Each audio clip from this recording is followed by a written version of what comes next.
tous. Pour ceux qui découvrent le cercle Saint-Honoré ce soir, je vais vous expliquer la soirée. Donc, Arnaud va nous faire un mot d'introduction. Ensuite, nous aurons 3 séries de questions posées par 3 paroissiens. Nous finirons par une prière. Donc, à la fin de la conférence, la sortie se fera par la chapelle du Calvaire, donc en contournant par ici. Ce que l'on vous proposera à la sortie, c'est évidemment d'acheter le livre de M. Hadjadj qui pourra vous le dédicacer. Vous pourrez également rester prendre un verre pour ceux qui le désirent. Nous vous proposons également de laisser votre email. Il y aura des jeunes filles qui seront là pour récolter vos adresses mail pour être au courant des prochaines conférences. Donc n'hésitez pas à laisser vos adresses si vous le souhaitez.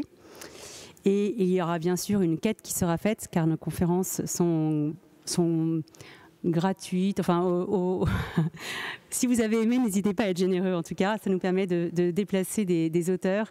Et voilà, donc nous serons là également pour faire une quête juste devant la porte. Vous ne pouvez pas nous rater, vous ne pouvez pas dire que vous ne m'avez pas vu.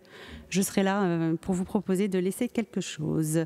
Voilà, nos prochaines conférences. Donc, nous aurons vendredi 8 novembre, Itinéraire d'un incroyant de Lucas Tierney. Et en décembre, nous aurons 2 conférences. Le 6 décembre, le témoignage d'une religieuse trisomique, ouvrage écrit par Bruno de Chamas. Et le 13 décembre, pour en finir avec la morale, nous recevrons Rémi Brague, que nous avons déjà reçu, qui vient pour ce nouvel ouvrage.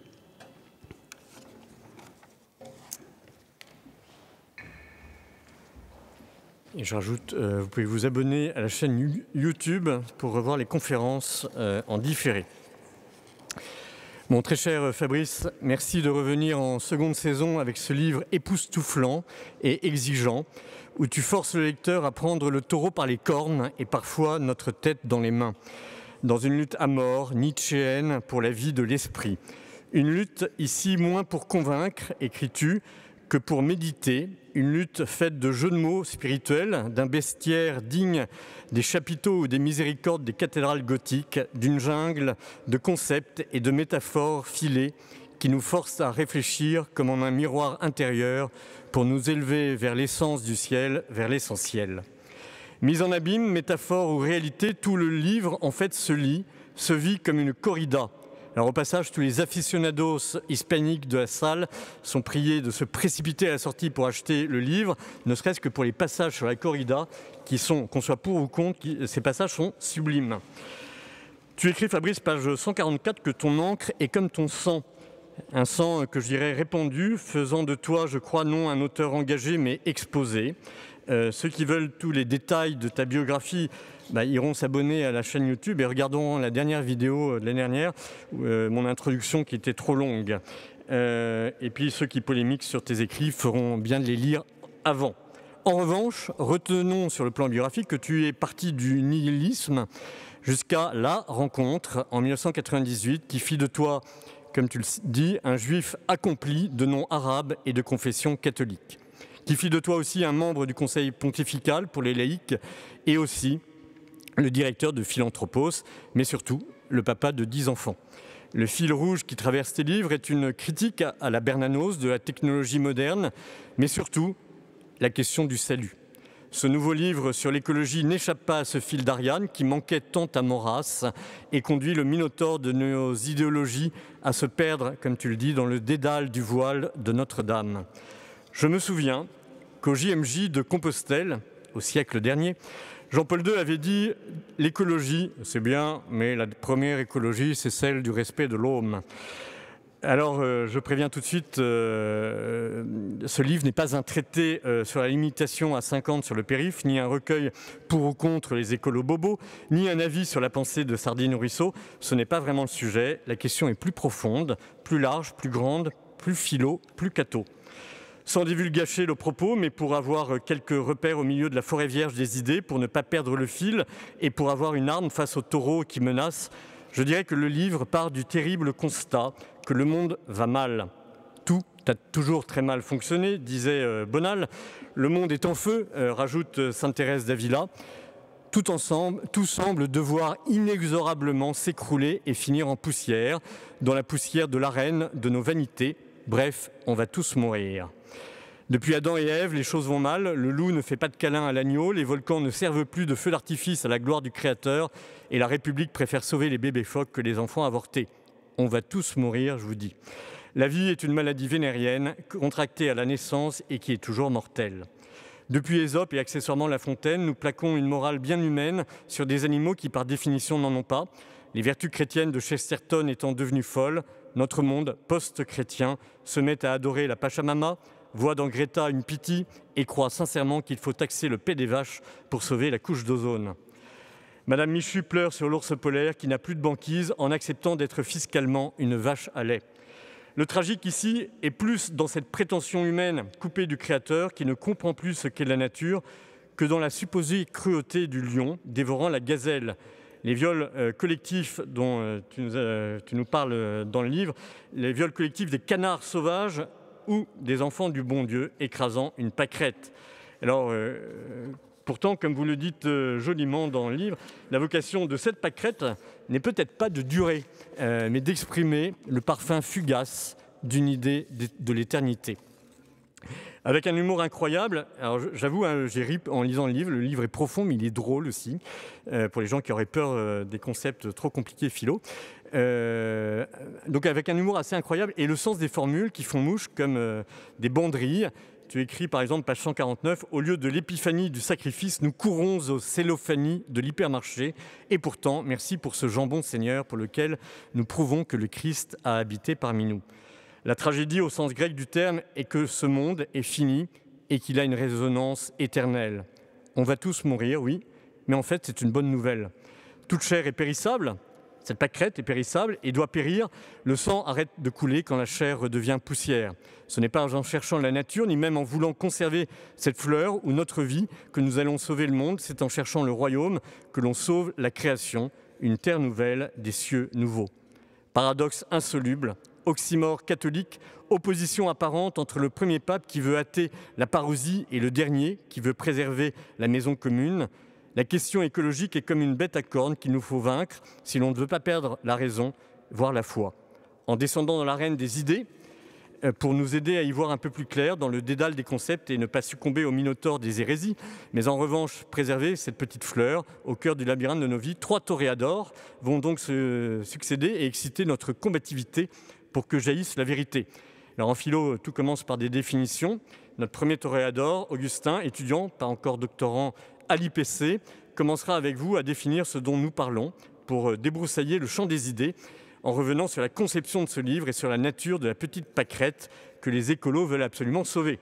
Quel est l'objet de l'écologie et donc quel est l'objet de ce livre? Puis Élie, notre toréador levantin, chargé d'édition dans le service public, passera en revue toutes les mauvaises réponses apportées pour conserver, protéger, momifier la petite pâquerette. Tous les conseils donnés à Job, assis depuis 30 siècles sur son tas de fumier face au monde qui s'écroule. Enfin, Yaël, néophyte de la dernière Pâque et doctorante en droit public, vous demandera si, au lieu de vouloir conserver cette pâquerette, nous, chrétiens, nous ne devrions pas hâter sa fin pour la sacrifier à la nouvelle création. Toréador, l'amour t'attend, l'amour de ma sœur, la mort charnelle, dit saint François, l'amour divin. Comme une apothéose mystique ou mythique, le livre s'achève par un hymne à l'amour. Alors, pas celui de Piaf qui est allègrement mis sur le bûcher des hérésies, mais l'amour de Dieu, plus fort que l'univers, comme le dit cette grande théologienne thomiste qui est ta petite fille de 4 ans. Accouchement dense et lutte dans une corrida, comme dans une corrida, le ventre de la parturiente est l'arène où l'on se tourne vers l'éternel, écris-tu. Le livre est écrit à la fin de l'Avent, j'ai noté, comme avant un accouchement. Alors devant cette nativité de pierre, ce tabernacle de chair, cet autel du saint sacrifice qui donne la vie, où sous l'apparence d'un morceau de pain lui-même périssable, la réalité de la présence au-delà des sens nous rend éternels pour un autre monde. D'ailleurs, est-ce que ce monde est totalement autre? Est-ce que la création est si nouvelle? Sommes-nous encore sous le labyrinthe des voiles du mystère? Comme l'écrivait le grand Charles, le maître de Martigues, dans la sublime prière de la fin, écrite à la prison de Clairvaux, « Et je ne comprends rien à l'être de mon être, tant de dieux ennemis se le sont disputés, mes os vont soulever la dalle des ancêtres, je cherche en y tombant la même vérité. Écoutez ce besoin de comprendre pour croire, Est-il un sens aux mots que je profère? Est-il, outre leur labyrinthe, une porte de gloire? Ariane me manque et je n'ai pas son fil. Nous, grâce à ce livre et grâce au magistère de la révélation, nous avons ce fil. Loin de l'eschrologie moderne, ce livre est une métaphysique du sacrifice, où le vivant est une offrande, où la vie est un don vers l'éternel. Ces trois rabbins qui ne font qu'un, ce Dieu dont le nom est imprononçable, mais que ce soir, dans son temple, nous bénissons. De l'écologie à l'eschatologie, merci pour cette méditation vivante. Et donc je transmets la pâquerette pour savoir ce qu'on en fait.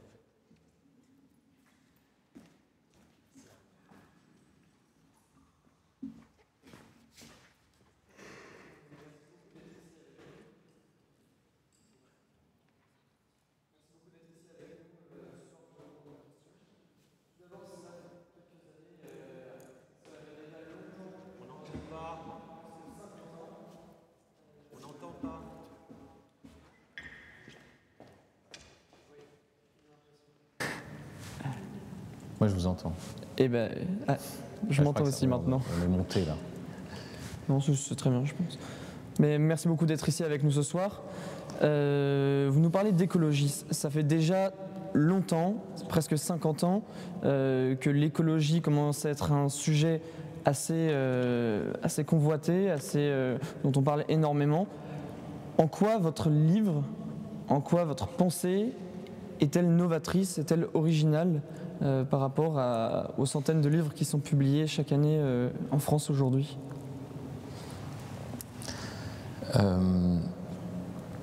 Alors d'abord, quand j'écris un livre, je ne cherche pas à être novateur. En fait, je suis saisi par disons, un questionnement.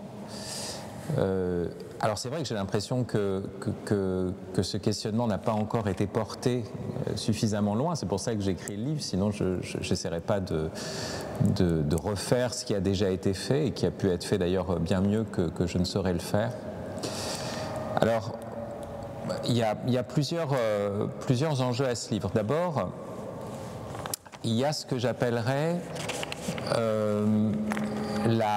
le point aveugle un peu de l'encyclique du pape Laudato Si. Donc on parle d'écologie intégrale et on a un pape qui nous parle de la sauvegarde de la maison commune, qui n'est pas en faisant cela en train d'ajouter un volet écologique à la doctrine sociale de l'Église. Le génie de cette encyclique, c'est de repenser l'écologie à partir, on pourrait dire, d'une économie généralisée de la mission. Le charisme du pape François, c'est la conversion missionnaire, c'est l'idée que chacun ait une mission sur cette terre. Mais en fait, l'écologie est pensée par lui comme le fait que tout être vivant, l'interdépendance des vivants, ce qu'on appelle écologie, c'est l'idée que tout vivant est envoyé par un autre, pour un autre, avec d'autres. Quand un arbre donne son fruit, il se réalise lui-même, mais en même temps, ce fruit est pour d'autres et par d'autres. Donc en réalité, la dimension de mission affecte tout l'être. Et ça, c'est le génie de Laudato Si. Donc voilà, comprendre cette interdépendance, comprendre que tout est lié, c'est comprendre que tout est en mission, que être, c'est être envoyé, et être soi-même, c'est être aussi envoyé par un autre vers un autre. Et ça, c'est vrai au niveau du vivant. Dans un texte, il dira « La vie n'a pas de mission, la vie est mission ». Mais il y a une part aveugle, c'est que le pape François parle tout le temps de la sauvegarde de la maison commune, alors que le premier pape, comme l'a d'ailleurs rappelé Arnaud du Royaume tout à l'heure, mais peut-être un peu trop vite pour que vous puissiez l'entendre, le premier pape dit, la seconde lettre de Pierre, hâtez l'avènement du jugement de Dieu où les cieux se dissoudront avec fracas. Donc, mon problème, c'était un problème qui était un problème d'abord théologique, c'est-à-dire que nous savons que cette maison commune, nous devons la sauvegarder, et en même temps nous savons qu'elle va finir. Et même nous devons, qu'est-ce que ça veut dire, hâter le jugement de Dieu, vous voyez, mais nous avons l'assurance que tout cela va se dissoudre avec fracas et que ça n'est pas un mal absolu, puisque c'est l'avènement du jugement. Donc ça, c'est le premier point. cette question-là se répercute à un autre niveau, au niveau même de l'écologie, je dirais, la plus basique. C'est est-ce qu'on peut fonder l'écologie sur, enfin je vais dire deux choses, sur la logique des écosystèmes et sur la logique de la nature, on pourrait dire. La nature prise comme la natura generalis, universalis, c'est-à-dire l'ensemble des êtres vivants dans leur interdépendance. Parce que même si nous sommes aujourd'hui dans ce qu'on peut appeler la 6e extinction, et que effectivement nos modes de vie ont un impact sur l'environnement désastreux qui met en péril un certain nombre d'espèces et notre espèce en particulier. Enfin, je tiens à vous préciser là-dessus que ça a été un sujet de débat à l'intérieur de la revue Limite, qui était cette première revue d'écologie intégrale que j'ai cofondée, où certains étaient absolument obsédés par les rapports du GIEC, vous savez, les rapports sur le climat, où il fallait dire « Ah mais vraiment, il y a le réchauffement climatique, c'est sûr, c'est une vérité absolue, donc il faut changer nos modes de vie. » Et je leur disais « Mais en fait, c'est pas parce qu'il y a le réchauffement climatique qu'il faut changer nos modes de vie, c'est parce que nos modes de vie ne sont pas bons. En fait. Vous voyez, c'est pas... Donc si on défend un mode de vie plus sobre, soyez sobre, vous savez, c'est une expression qui revient à plusieurs reprises précisément dans les épîtres de Pierre. Ça fait partie d'une vérité chrétienne. Et il y a une sobriété, il y a une forme d'austérité dont parle aussi Thomas d'Aquin, qui est liée au fait que ce n'est pas la consommation des choses, mais la communion entre les personnes qui prime. Et donc on n'a pas besoin de consommer des tas de choses pour pallier l'insuffisance de la relation entre les personnes. Donc c'est ça l'austérité, elle est liée à la vertu d'amitié, d'affabilité, dit Thomas d'Aquin. Donc c'est pour ça que j'attaque ces modes de vie. Mais certains disent, voilà, on doit attaquer ces modes de vie parce que sinon on continuerait dans le consumérisme s'il n'y avait pas de crise environnementale. Enfin, pour moi, c'est absurde, cette manière de penser. Cependant, il est certain qu'il y a une crise d'extinction, mais il y en a eu avant l'homme. D'une part, il y en a eu 5. Il y a eu des moments de réduction, que ce soit la grande oxydation, que ce soit, on connaît l'histoire des dinosaures, vous voyez, entre le Jurassique et le Crétacé, enfin, il y a ce moment d'extinction des dinosaures. Donc, et on sait aujourd'hui, d'une certitude scientifique, que de toute façon, la vie disparaîtra de la Terre. Parce que la radioactivité naturelle de la Terre va diminuer, et donc la Terre va devenir un glaçon, et puis aussi à cause, bien sûr, de l'explosion du Soleil. On pourrait dire que ça a une longue échéance, mais nous avons la conscience de cela. Donc les écosystèmes ne sont jamais complètement à l'équilibre. Il y a des extinctions, indépendamment de l'action humaine, et en plus, de toute façon, on sait que tout va finir. Donc quel est le sens de la sauvegarde à travers la certitude, soit d'une fin eschatologique, vous voyez, le jugement de Dieu, soit de toute façon d'une fin de la nature, enfin du vivant, de la biosphère, comme on dit. Parce que ça, c'est une certitude. Et toute régression de dire l'homme doit disparaître et la nature va reprendre ses droits, il y aura plein de vivants, etc. Mais c'est pas vrai. En fait, la nature, avec ce grand N, n'en a rien à faire. C'est pas elle qui a gardé la mémoire des dinosaures. Il n'y a que le petit homme qui a la nostalgie du tyrannosaure, vous voyez, au point d'en avoir des peluches. Donc de quoi parlons-nous ? Sur quoi fonder une véritable écologie qui a le sens de l'eschatologie, c'est-à-dire aussi que l'ordre du monde tel que nous le voyons, de toute façon, doit finir. Donc c'est ça ce problème, c'est un problème extrêmement délicat, aussi bien du point de vue théologique que du point de vue même d'une simple écologie philosophique. Donc moi j'ai l'habitude d'aller dans les problèmes et de ne pas avoir peur de poser la question de qu'est-ce que c'est que la sexualité dans la vie éternelle, par exemple, ce que j'ai fait dans d'autres livres. Qu'est-ce que c'est que l'écologie à l'intérieur de la certitude, de toute façon, d'une fin du monde. Quand vous dites qu'il y a une certitude de la fin du monde, ça inscrit déjà le livre dans, en tout cas j'imagine, dans un rapport déjà théologique. Non, ou même simplement scientifique, de ce que Günther Anders appelait une apocalypse sans royaume, c'est-à-dire le fait que nous avons la conscience de la finitude, non seulement de l'espèce humaine, mais de tous les vivants, même d'un point de vue, je dirais, néo-darwinien. Enfin, ça c'est du point de vue de ce qu'on sait en astrophysique, voilà, qu'il y aura une fin. Oui. Mais vous parlez de la fin de cette nature. De quelle nature parlez-vous? Enfin, comment est-ce que vous définissez la nature à travers même le livre? C'est un terme assez analogue. Qu'est-ce que la nature profondément? Oui, je ne vais pas faire un cours qui risque d'être un peu fastidieux sur la notion de nature, le principe des opérations d'un être. Chez Aristote, et d'ailleurs aussi dans les rares utilisations, vous savez, le mot nature n'existe pas dans la Bible d'une manière générale. Dans l'Ancien Testament, le mot nature n'existe pas. Donc, ce n'est pas à proprement parler un thème théologique. Lorsqu'il apparaît, on parle de ce qui est donné à la naissance. Par exemple, on parle des Juifs, ceux qui sont naturellement juifs, dans les Épîtres de Paul. Ou alors, on parle de la nature d'un être. C'est, si vous voulez, son principe de développement et d'action. Voilà. Donc il y a la nature du chien, qui n'est pas la nature du chat, qui n'est pas la nature du rosier, qui n'est pas... Voilà. Mais la notion de la nature en général, telle qu'on l'entend plutôt dans la période moderne, en fait, c'est-à-dire l'ensemble de ce qui est donné en dehors de l'action humaine. C'est une notion plutôt moderne et c'est plutôt dans ce sens-là, donc non pas de la nature particulière de chaque être, mais de la nature en général. Et c'est une notion qui est pas du tout évidente parce que cette notion de nature,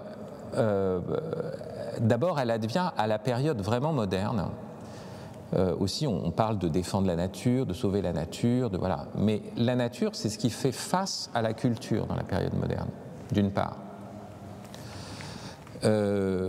Avec cette idée que la nature serait même antérieure à la culture, voilà. Et alors toutes les questions modernes, c'est comment est-ce qu'on fait pour que la culture soit moins artificielle, plus proche de la nature. Bon.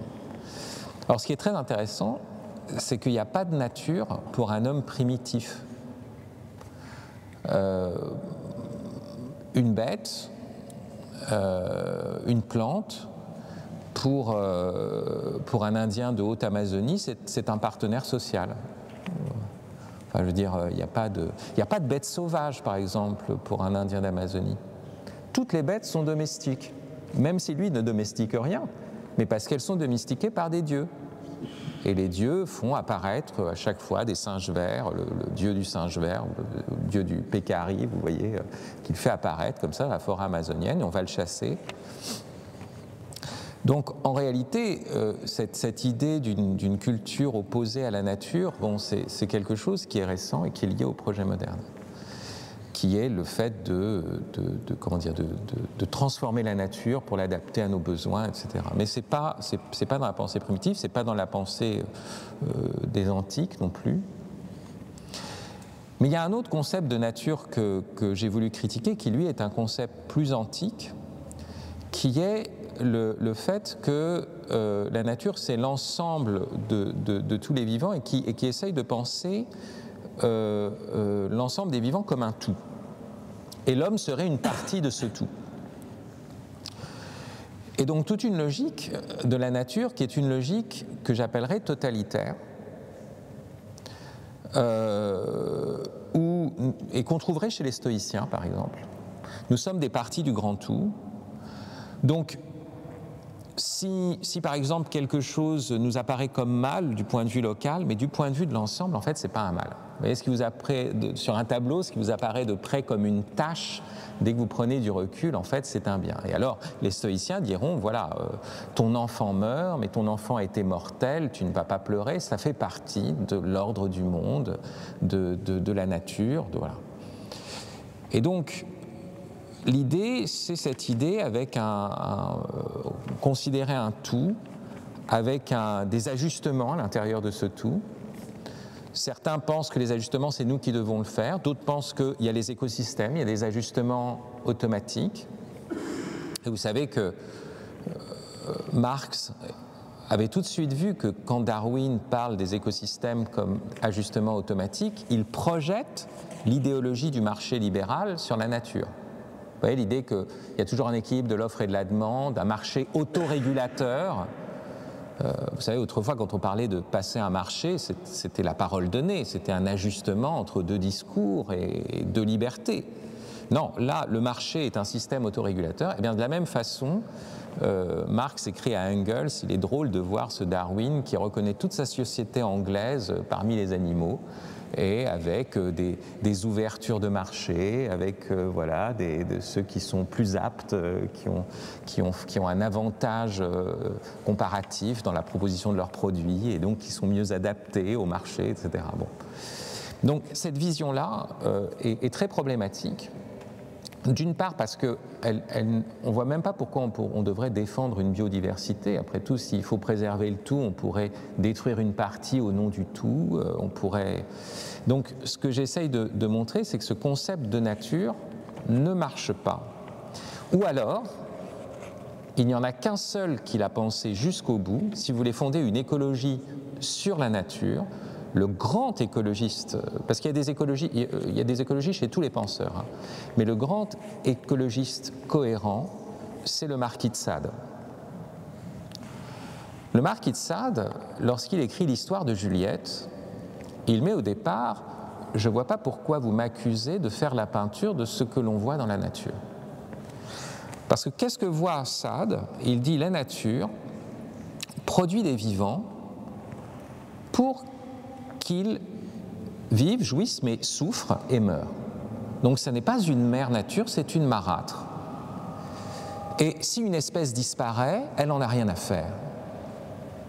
Ça disparaît. Et donc Sade va dire dans l'histoire de Juliette, il va reprendre le leitmotiv enfin, du pape François dans Laudato Si, il va dire tout est lié. C'est une expression qu'on trouve dans l'histoire de Juliette. Hein, l'histoire de Juliette ou les prospérités du vice, hein, je vous rappelle, c'est ça le sous-titre, le contraire de l'histoire de Justine ou les infortunes de la vertu. Et il va dire, eh bien, il faut vivre conformément à la nature. La nature est indifférente, fait souffrir, semble même jouir de faire souffrir et disparaître les êtres. Donc être sadique, c'est être vraiment en accord avec la nature.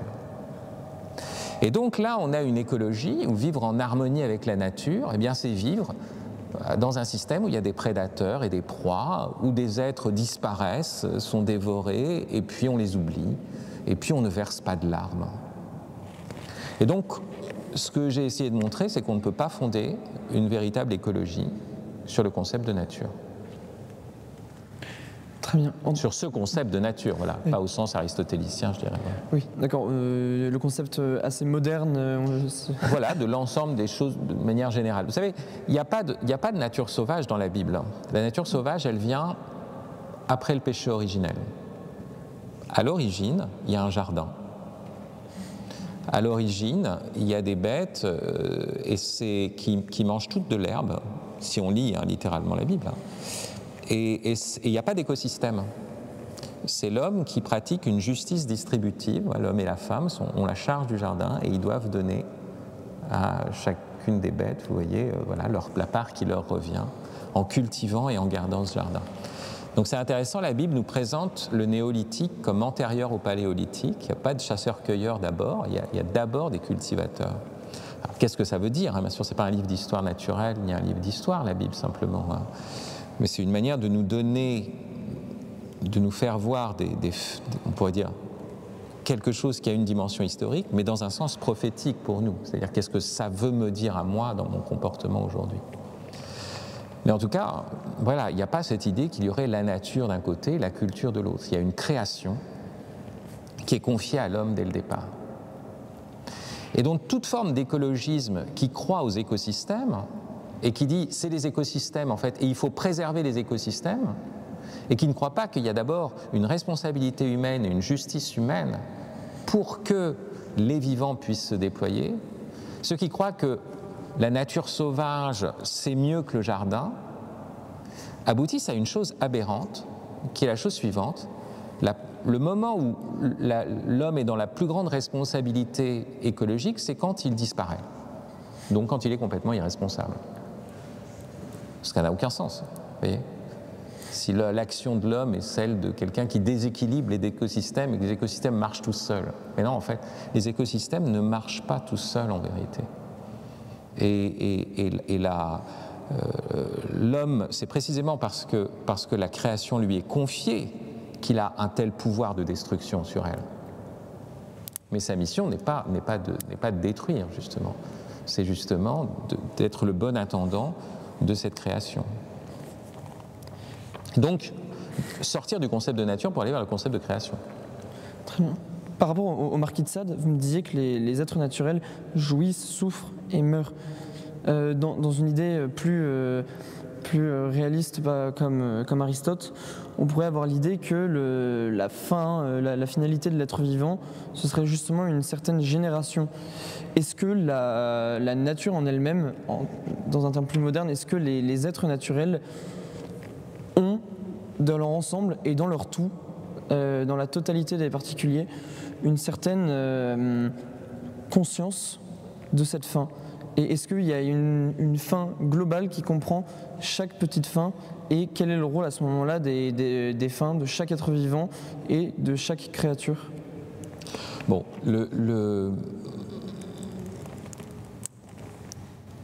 nature, le mot nature, c'est un participe futur, comme vous le savez en latin.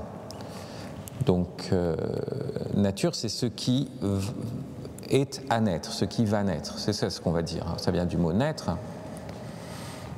Et en fait, dans l'expérience des anciens, et c'est l'expérience d'Aristote, qui voit bien que les individus meurent, mais qu'ils engendrent, et qu'en engendrant, ils permettent la permanence de l'espèce, qui participe comme ça à l'immortalité. Donc derrière ça, il y a cette idée, qui est à l'arrière-plan quand même, de la pensée antique, c'est que les espèces sont immortelles, même si les individus meurent. L'idée de la mortalité totale d'une espèce, ce n'est pas une considération vraiment des anciens. Et c'est une idée en fait assez récente. Donc il faut faire attention à ne pas projeter sur Aristote des choses qui n'y sont pas.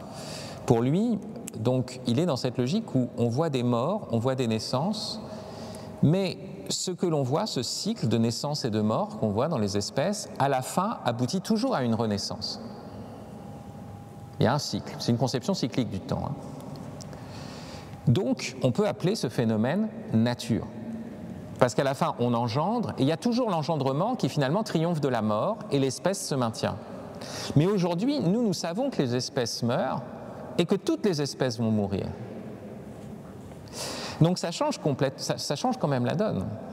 On ne peut pas en rester à la notion de physis aristotélicienne de ce point de vue-là quand on la considère dans l'ensemble. Parce qu'on voit qu'il y a des cycles de naissance et des morts, mais nous on voit qu'à la fin, ça va mourir. C'est pour ça que je dis à un moment donné dans le livre, on devrait appeler ça non plus nature, mais moriture. Et comme le participe futur, vous savez, moriturit et salutante, vous savez, les gladiateurs, ceux qui vont mourir te saluent. Eh bien, voilà, naturit et salutante, ceux qui vont naître te saluent, ceux qui vont mourir te saluent. Et donc, en réalité, il y a vraiment un problème. Oui, le vivant est pour une génération, mais en même temps, nous savons que cet engendrement, à la fin, aboutit à une extinction. Ça, notre horizon aujourd'hui, notre science ne peut pas revenir à la science des païens. Et donc c'est ça qui est à prendre en compte. Qu'est-ce que ça veut dire, en fait, en gros, sauvegarder une espèce en sachant que d'une certaine façon, il y aura une disparition des vivants à vue mondaine, à vue humaine. Et puis d'autre part, quel est le sens de la vie, quel est l'acte le plus essentiel du vivant si le vivant est un être pour la mort et pour cette mort ultimement. C'est ça la question. Et derrière cela, bien sûr, donc j'en reviens à la question de la finalité du vivant, est-ce qu'on peut penser que les vivants sont là d'abord pour se conserver? Enfin, c'est une question qui est fondamentale, mais mes étudiants qui sont ici savent que cette réflexion est au cœur de ma réflexion sur le vivant, voilà, notamment à travers les travaux d'un zoologue qui s'appelle Adolphe Portman. Est-ce que l'oiseau chante pour se conserver, pour marquer son territoire, pour appeler le partenaire et pour, à la fin, se conserver, que ce soit soi ou l'espèce? Conserver l'espèce, bien sûr, c'est ça qui est le plus important. Est-ce que c'est pour cela que l'oiseau chante? Si la finalité du vivant, c'était simplement la conservation, et vous voyez qu'on a une logique écologique qui pense que la vie, c'est d'abord la conservation, et qui est dès lors dans ce qu'on pourrait appeler, avec Robert Spemann, une ontologie bourgeoise. Vous voyez, il faut se conserver, voilà, se maintenir, accumuler. Est-ce que c'est ça le cœur de la vie, ou est-ce que c'est autre chose? Et Adolphe Portman dira, d'abord il dit, si le but de la vie c'est la conservation, la vie n'aurait même pas dû commencer parce qu'un caillou réussit mieux que n'importe quel vivant. Il dure plus longtemps, mais en plus, il dure sans avoir à s'épuiser tous les jours, à chercher sa nourriture, à chercher. Donc quel est le sens même de la nutrition? Vous voyez, par exemple, subsister de telle sorte qu'on n'arrête pas à lutter, voilà. Donc, et en plus être exposé donc à la mort. Donc on voit bien que si le but de la vie était simplement la conservation, elle n'aurait même pas dû commencer, et qu'un caillou est déjà supérieur, parce qu'il dure plus longtemps en lui-même que n'importe quel vivant. Donc le vivant serait inférieur au minéral, donc on n'arrive même plus à comprendre même la perfection du vivant, ça devient une farce absurde. Et donc, il y a plusieurs manières de penser le vivant à partir de là. Portman, lui, va dire, non, le but de la vie, ce n'est pas la conservation, c'est l'exposition de soi. Un vivant se montre, même si c'est un laps de temps court, mais il s'est exposé. D'une certaine façon, il s'est offert. Il y a déjà une pensée, vous voyez, de l'offrande, de la gloire. Et vous savez qu'à vaincre sans péril, on triomphe sans gloire. Oui, le vivant s'expose dans une vulnérabilité. Et il y a quelque chose dans cette manifestation du vivant qui est étonnante. Voilà. Donc, l'oiseau, bien sûr que le chant de l'oiseau sert à se conserver, mais c'est d'abord que l'oiseau se conserve pour chanter. Pour chanter le chant du rossignol, pour chanter. Un laps de temps sur la terre, voilà, qui s'arrêtera. Il n'y aura pas toujours. Il y a déjà des oiseaux qui ont disparu avec leur chant d'ailleurs. La pie-grièche à poitrine rose est en mauvaise posture, paraît-il, en France. Mais voilà. Mais cet oiseau aura chanté. La fleur donne son parfum, elle se fane. Mais la fleur qui a donné son parfum manifeste une perfection dans l'être qui est plus grande que le caillou qui s'est maintenu, vous voyez, sans donner son parfum. Donc, voilà, comment penser cette situation de vivant? De la même façon, la question de la nutrition, on pourrait penser, vous voyez, que le vivant à nourrir pour se conserver, mais c'est épuisant en fait, plutôt qu'un caillou qui se conserve sans avoir à se nourrir. Et en fait, on voit bien que dans le vivant, ce qui est en jeu dans la nutrition déjà, c'est autre chose que ça. C'est d'être un soi face à un monde, d'entrer en relation avec un monde, et donc d'être en relation avec un autre déjà. Vous voyez, la preuve du vivant, c'est d'avoir un milieu et d'interagir avec ce milieu. Donc ce n'est pas simplement subsister, se conserver, c'est entrer dans une relation à l'autre. Vous voyez, s'exposer, entrer en relation avec l'autre, ça dit quelque chose de ce qu'est un être vivant. Et c'est une notion beaucoup plus riche, vous voyez, qu'une notion où tout serait pour la conservation. Et même, je soupçonne, je ne pense pas que ce soit le cas de Thomas d'Aquin, mais parfois chez Aristote, on voit que la conservation, ne serait-ce que de l'espèce, pourrait être, vous voyez, fondamentale d'abord dans le vivant, alors que ce n'est pas d'abord la conservation qui est en jeu. De la même façon, quand un être vivant acquiert une connaissance, la capacité de connaître le monde, un vivant qui est donc animal, est-ce que connaître le monde pour l'animal, c'est lié simplement à sa subsistance végétative? Donc le chien est en relation avec le monde simplement pour chasser sa proie, pour atteindre sa proie, etc. Non. Il y a une gratuité là-dedans, parce qu'on pouvait rester une plante si le but c'était de se nourrir. pourquoi tout d'un coup des êtres doués de connaissance? Ça aussi, c'est un mystère. Parce que tout d'un coup, cet être doué de connaissance entre davantage en relation avec un autre en tant qu'autre. Il le conçoit, il le voit, vous voyez.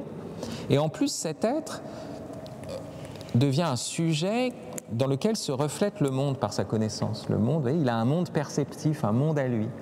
Et c'est comme si, grâce aux différents vivants, il y avait une sorte de multiplication des mondes intérieurs, ce qui est une nouvelle perfection, une nouvelle richesse, vous voyez. Le monde ne se résume pas, ne se reflète pas dans un caillou, ni même dans une plante, puisqu'elle n'a pas de capacité de connaissance. Mais dès qu'un être possède la connaissance, il est capable d'être le miroir du monde, à partir et selon un certain prisme qui est celui de sa sensibilité. Et donc, voilà, il y a des choses qui sont de l'ordre de la gratuité dans le vivant à chaque fois, et toujours d'une exposition plus grande de soi, et d'une relation à un autre, ou un soi beaucoup plus confirmé se met face à un autre beaucoup plus affirmé encore. Et donc c'est cette vision du vivant que j'essaye de montrer, jusqu'à montrer, mais ça je crois qu'on aura l'occasion de l'aborder plus tard, que l'essence du vivant est sacrificielle. Voilà, c'est ça la résolution que j'essaye de donner. Mais bon.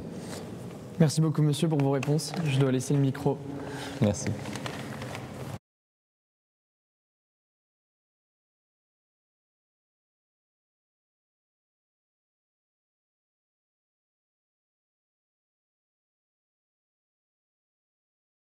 Bonsoir. Nous allons continuer à parler de cette vision que vous avez du vivant en explorant les fausses pistes de l'écologie, c'est-à-dire dans ce chemin que l'être humain a pu avoir avec la nature, dans cette aventure de l'homme avec la nature. Enfin, il y a eu de fausses pistes, d'ailleurs c'est ce que vous dites dans votre ouvrage. On va prendre l'exemple du loup et de l'agneau. Enfin, vous évoquez la protection du loup. Protéger le loup, c'est tuer l'agneau. Enfin, comment ménager cette écologie quelque part, puisque de toute façon, à l'ère du paradis terrestre, le loup ne mangeait pas l'agneau. On ne sait pas encore. Comment est-ce que vous percevez un petit peu cette dualité?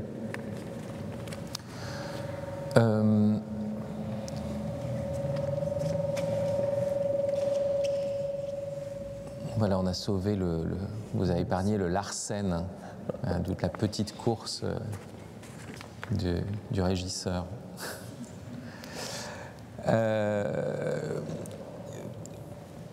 Bon, c'est une question qui est une question extrêmement, enfin, qui a un aspect extrêmement facile et un aspect difficile si on l'observe du point de vue théologique.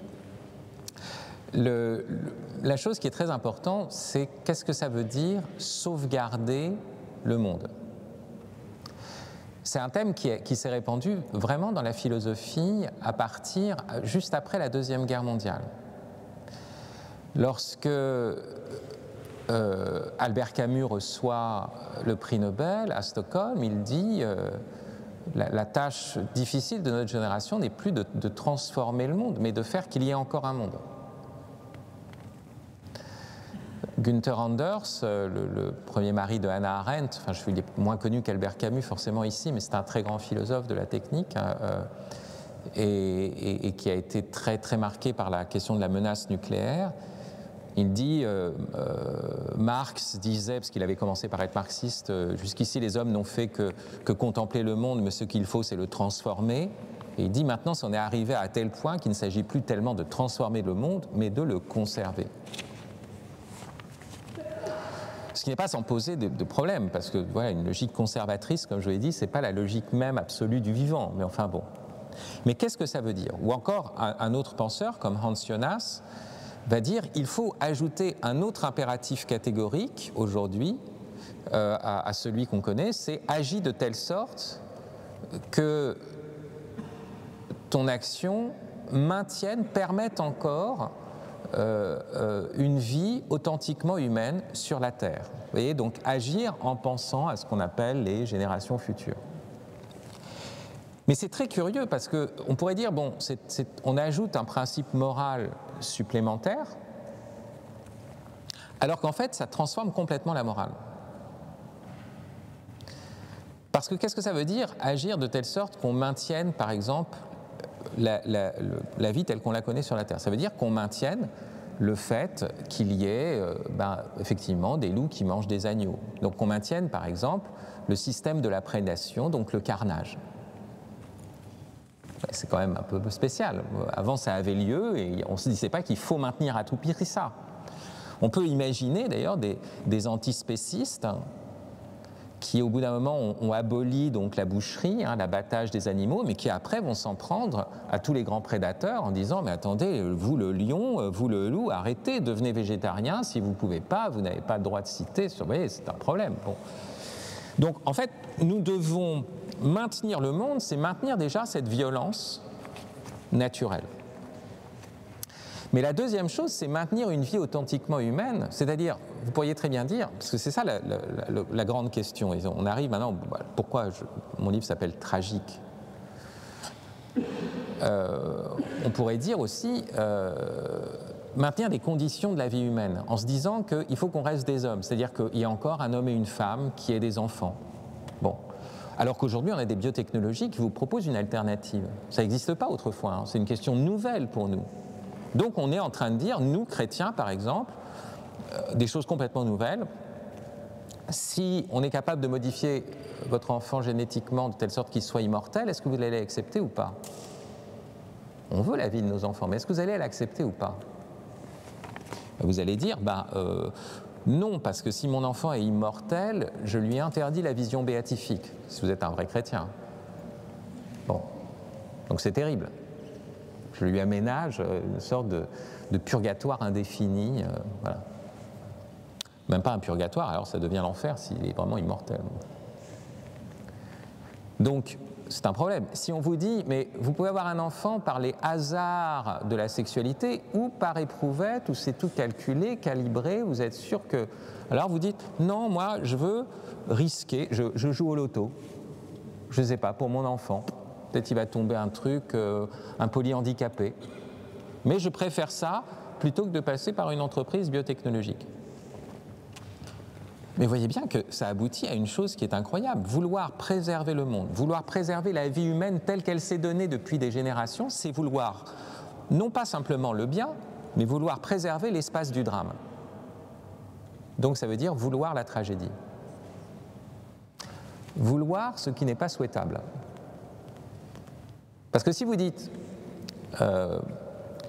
j'avais la possibilité de faire en sorte que mon enfant vive 400 ans, par exemple, mais je ne l'ai pas voulu, parce que je suis chrétien. Vous allez me dire 400 ans, ce n'est pas immortel, mais 400 ans, ça change complètement la suite des générations. Ça veut dire que votre enfant va avoir un enfant peut-être à 30 ans. Bon, ça risque de repousser si vous vivez jusqu'à 400 ans, mais enfin bon. Mais alors, vous voyez, tout d'un coup, si vous avez un enfant à 30 ans, vous jouez dans la même cour de récréation que lui, à peu près. Si vous vivez, si la longévité, c'est 400 ans.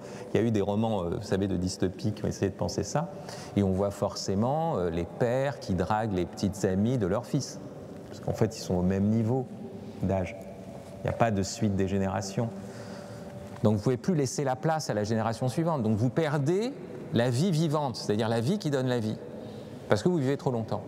Donc, vous allez dire à votre enfant, moi, j'ai décidé que tu sois mortel. C'est nouveau, ça. J'ai décidé que tu naisses au hasard de l'union sexuelle et je ne suis pas passé par la biotechnologie. J'ai décidé.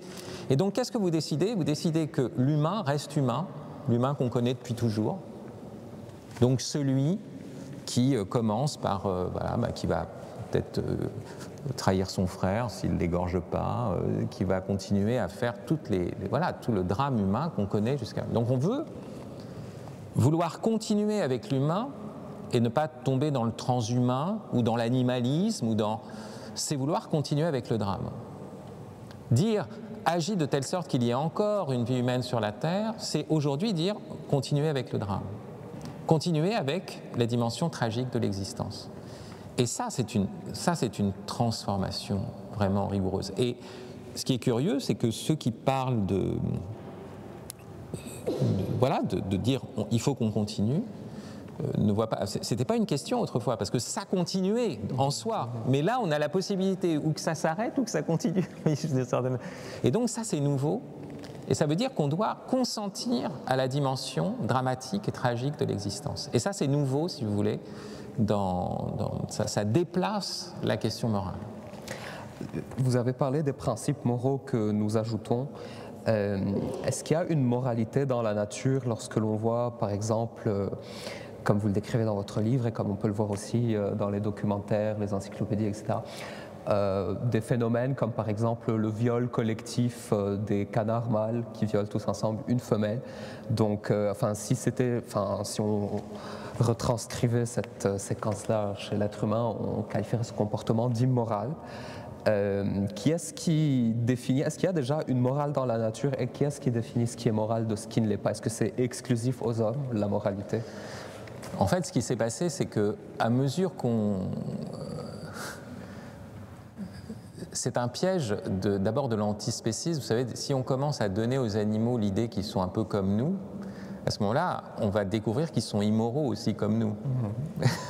Qui peuvent être immoraux et qui sont moraux ou immoraux. Alors que distinguer l'homme et l'animal de manière radicale, enfin l'homme et la bête, c'était de dire l'animal est dans un lieu d'instinct et d'amoralité. Mais en fait, en même temps, la chose est plus complexe que ça, parce que de fait, là, ce dont vous parlez, c'est une découverte qu'avait fait Julian Huxley, donc le père du transhumanisme, mais aussi un des fondateurs du WWF, donc un des pères de l'écologie. Il ne faut jamais oublier les liens entre le transhumanisme et un certain écologisme. Et donc, Julian Huxley avait découvert ce qu'il appelait une disharmonie à l'intérieur du comportement des wild ducks, donc des canards sauvages, des canards colverts en fait, où quand la femelle est en train de couver les œufs, vous voyez, elle ne se livre plus au mâle, etc. Donc, qu'est-ce qui se passe? Eh bien, dès qu'elle s'éloigne du nid, les mâles se mettent en bande et la violent collectivement jusqu'à la noyer. Donc, il y a 15% des femelles qui disparaissent comme ça, et on se dit, mais quel est l'avantage sélectif? Quel est le sens darwinien? Quelle est la sélection naturelle qu'il y a là? Et alors, à partir de la logique de la sélection naturelle, on est face à un cas qu'on n'arrive pas à comprendre. Vous savez que les singes, dès qu'il y a un nouveau mâle alpha dans la communauté des singes, ils tuent tous les petits singes pour remettre les femelles en chaleur et pour se faire des héritiers.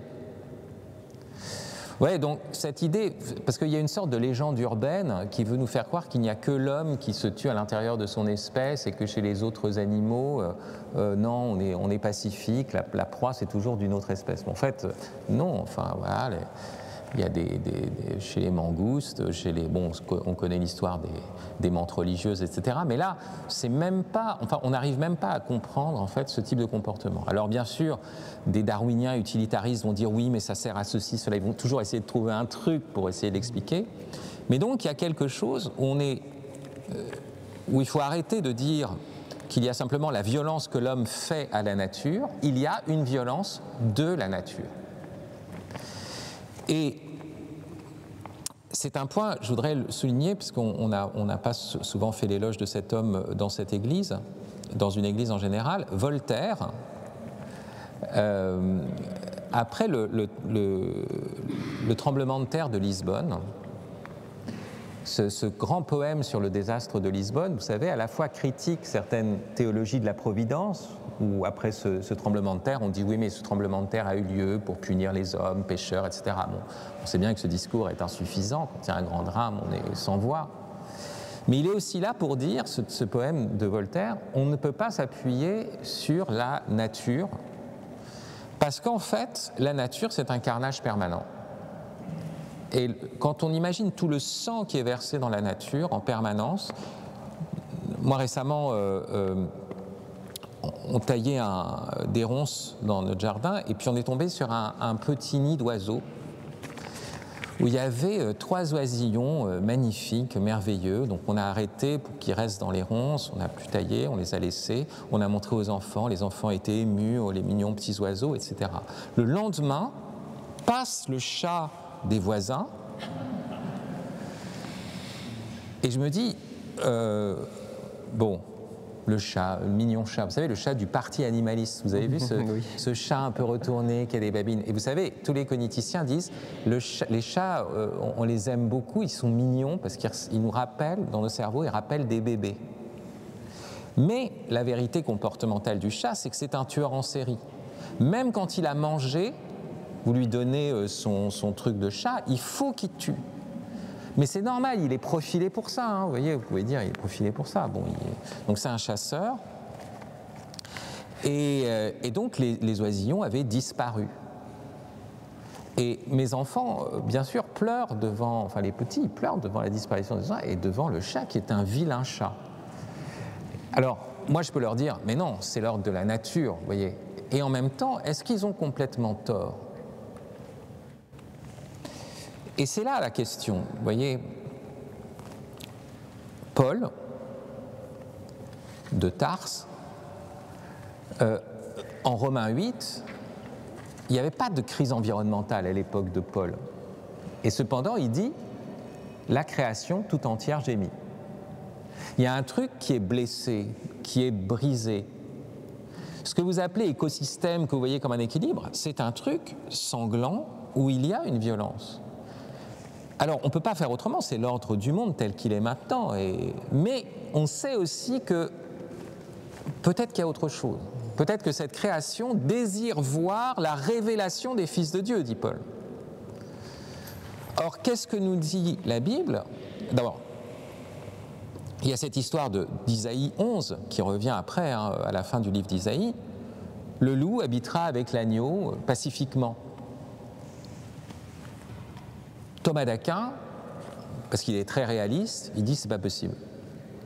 Il faut faire une lecture allégorique de ce texte. Le loup et l'agneau, c'est l'accord des passions à l'intérieur de l'homme qui s'est purifié, etc. Bon, ouais.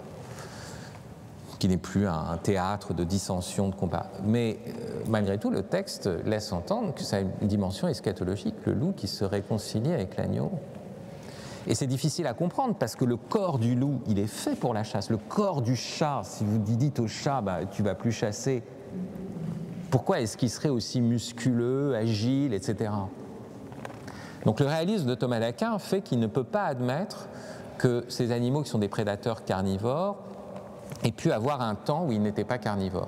Cependant, la situation dont parle Isaïe correspond à ce que nous dit la Bible au départ, c'est-à-dire qu'il y avait des animaux profilés pour courir d'autres animaux. Si ça n'existe plus, cette course, tout devient comme une sorte de ruminant, vous voyez, lourd.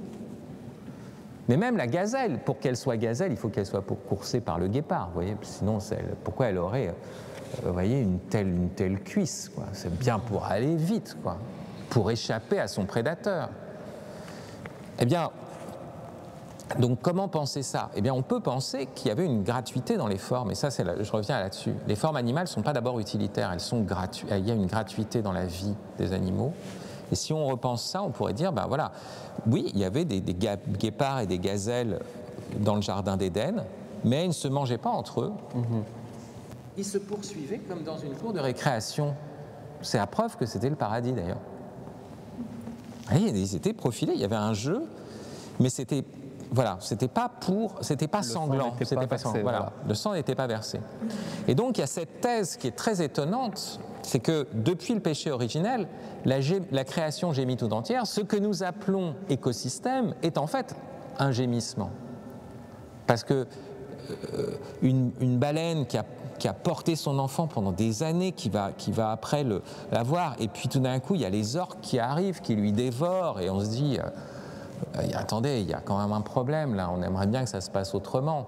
Alors vous pouvez dire c'est la nature, et vous avez raison de dire, et puis vous ne pouvez pas faire autrement, si vous voulez qu'il y a une sorte d'équilibre qui s'est fait, mais on a en nous cette idée que cet équilibre de l'écosystème pleure. Il y a quelque chose qui cloche. Et ça, c'est ça qui fait qu'il y a un horizon aussi voilà, eschatologique, que ce monde, oui, va périr, mais ce monde n'est pas non plus le monde parfait pour les vivants. C'est pas vrai. Et dans ce monde qui n'est pas parfait pour les vivants, où on pleure, où on court, où cet écosystème parfois peut sembler être infernal, il y a des gens justement qui s'émeuvent pour la protection de la pâquerette, du phoque, etc., mais qui ne s'émeuvent pas face à des phénomènes que nous avons peut-être inventés, comme par exemple l'avortement. Comment est-ce que vous expliquez qu'on puisse être empathique vis-à-vis d'une pâquerette, d'une plante qui est vouée à être écrasée, et pas d'un enfant qui est voué à naître? Pas parce qu'une pâquerette, ça nous dérange moins qu'un enfant, tout simplement. Je veux dire, la société est devenue à ce point. On voit bien. Non, mais bon, il y a plusieurs niveaux. D'abord, en fait, c'est un phénomène qui est proche de ce qu'on voit chez Rousseau. Rousseau, il croit qu'il va briller à la cour du roi, et puis ça ne marche pas. Et donc après, il a cette idée que ce sont les institutions qui corrompent les hommes sont bons, il vaut mieux retourner à la nature. Moi, combien j'ai vu vous avez le type même de la vieille dame avec son petit chien et qui est complètement misanthrope, et son petit chien, la pépette à sa mémère, sur laquelle elle projette tous ses affects, et bien sûr le chien il en profite, mais c'est aussi de la maltraitance, hein. Enfin, je veux dire, il y a quand même un truc, donc faire justement la caisse de résonance de sa misanthropie, vous voyez, où sont. Bon, donc oui, il y a des gens, ils veulent un enfant, par exemple, qui soit gentil, qui écoute, parfois c'est l'horizon même du système éducatif, mais en fait ce qu'ils veulent c'est un chien. C'est évident. Fidèle, machin. Voilà. Un truc qu'on peut choisir en boutique plutôt qu'un. Oui, voilà, de part qu'on choisit en boutique, voilà. Donc il y a d'abord cet effet-là. Maintenant, il ne faut pas oublier que nous sommes dans une époque très particulière. On n'est plus dans la modernité, ou une modernité où on croyait au progrès, on croyait au projet occidental de faire un monde meilleur, où il pouvait y avoir une logique nataliste. Par exemple, le nazisme, le communisme, c'était des modernismes, avec cette idée qu'on allait vers un monde. Donc ils étaient natalistes. Il y a des mauvaises raisons d'être nataliste, hein, je vous rappelle.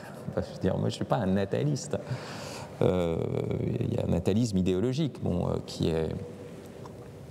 Mais aujourd'hui, on est dans une logique dénataliste parce qu'on est désespéré.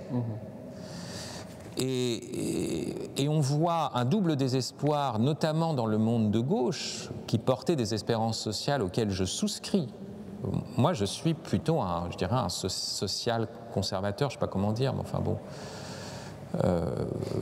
En tout cas, oui, le souci des pauvres, l'option préférentielle pour les pauvres, des choses comme ça. Donc. Mais ce socialisme-là a complètement disparu, puisqu'on n'arrive plus à faire avancer les droits sociaux ou l'égalité sociale. On est entré dans les droits sociétaux, donc on invente un progrès soi-disant, en fait, c'est rien du tout, ça coûte rien. Bon. Et on arrive à une chose qui est très, très étonnante, c'est qu'on voit toute une gauche se réinvestir dans la cause animale. Ça veut dire qu'elle est désespérée par rapport à la cause sociale, elle n'y croit plus, elle ne sait plus quoi faire, et qui fait l'apologie du dénatalisme, ça veut dire qu'elle est désespérée même quant à la cause humaine. Alors, donc il ne faut pas... C'est trop facile d'attaquer ces gens-là en ayant simplement une attitude réactionnaire de droite, comme si on pouvait venir au monde d'avant. Non, nous sommes dans une situation extrême, avec des questions nouvelles et avec la possibilité de l'extinction qui se profile. Et c'est logique que les gens, à partir de là, s'ils n'ont pas d'espérance théologale, cherchent à tirer leur épingle du jeu. Le wokisme, ce n'est pas un mouvement progressiste. Le wokisme qui dit chacun fait ce qu'il veut en gros, chacun a son point de vue, laissez-nous, on est trans, on se mélange, on fait tous les trucs qu'on veut, mais c'est parce que de toute façon on va tous crever. Donc il faut s'étourdir au maximum. Et c'est ça qui est en jeu là. Et donc il faut bien comprendre dans quelle époque nous sommes. Donc je reviens à votre question, oui, pas d'enfants. Pas simplement parce qu'on est dans cette logique consumérisme, de plaisir, etc., mais parce qu'on est profondément désespéré quant à l'avenir. Et aujourd'hui, de plus en plus, on a l'impression que la naissance est suspendu, enfin accepter la naissance est suspendu à une fois peut-être en la résurrection, mais ça montre qu'on est dans des temps extrêmes et qu'il y a, je dis ça aux catholiques qui sont là, un boulevard pour vous, enfin, d'annonce de l'évangile. Les gens attendent, hein. La création tout entière gémit. Et si ce n'est pas vous, ben, ça sera l'islam, et tant mieux, je veux dire. Enfin, tant mieux, parce qu'on aura été nuls, parce qu'on aura été mou, parce qu'on aura été encore avec nos logiciels modernes où on se dit où on a peur, l'autocensure. Non, là, c'est une question de vie ou de mort. On va parler de la dimension du sacrifice avec Yael, qui va arriver tout de suite. Je vous remercie. Merci à vous.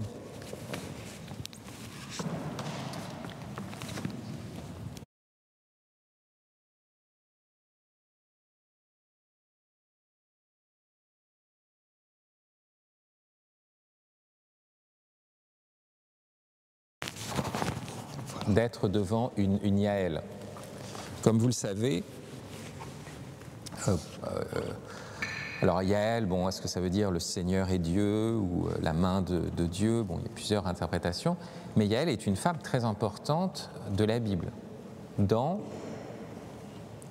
quel livre? Le livre des... Alors Yael? Je connais l'histoire, mais je ne sais pas le livre. Voilà. C'est dans le livre des Juges. Dans le livre des Juges, alors que c'est une femme qui est juge en Israël, qui est prophétesse, Déborah, mais aussi un homme, Barak. Et il y a bien sûr une guerre avec le roi de Moab, ce roi de Moab qui s'appelle Sisera. Et à un moment, Sisera va fuir parce qu'il est en train d'être défait par l'armée d'Israël et va trouver refuge chez une femme, Yael. Et il lui demande de l'eau, elle lui donne de l'eau et elle lui dit « mais attention, ils te poursuivent, va te cacher sous cette bâche, sous cette tente ». Et alors, d'être accueillie par cette femme d'Israël tout d'un coup qui comprend sa détresse, donc elle va se cacher sous la tente et elle prend le piquet de la tente et elle lui plante dans le crâne. Et donc elle tue ce roi ennemi. Donc voilà, ça c'est Yael. Donc une femme forte. Donc là, elle va aborder une question, vous voyez, elle tient à une sorte de pieu comme un revolver braqué contre ma tempe, et j'attends. Voilà, merci pour cette description qui me présente très bien. Donc, merci beaucoup. Ma première question, alors j'espère que vous la comprendrez parce que je pense que j'ai essayé de la formuler de la manière la plus claire possible, mais je ne suis pas sûre d'y être parvenue. Donc votre esprit philosophique m'aidera à affiner. Dans votre livre, au début, il y a une question, donc je vous cite. La perfection de l'être se trouve-t-elle d'abord dans la durée de la matière ou dans la gloire de la forme? Donc voilà, ça me semble être quand même un des questionnements principaux du livre. Et en fait, j'ai vu un lien avec la magnanimité et l'ambition. Et donc la magnanimité privée de l'humilité, ça devient l'ambition qui est un vice. L'ambition, c'est un vice parce que ça pousse l'homme à s'affirmer lui-même, mais en doutant de la finalité divine, alors que la magnanimité, elle est certaine de la finalité divine, mais l'homme doute de lui-même, mais il continue parce qu'il a cette promesse. Et donc en fait ma question c'était, est-ce que vous ne pensez pas qu'il y a un lien, que dans la pensée dominante sur l'écologie, en fait, et ces incohérences, ça ne révèle pas en fait notre rapport à la magnanimité qu'on a transformé en fait en ambition?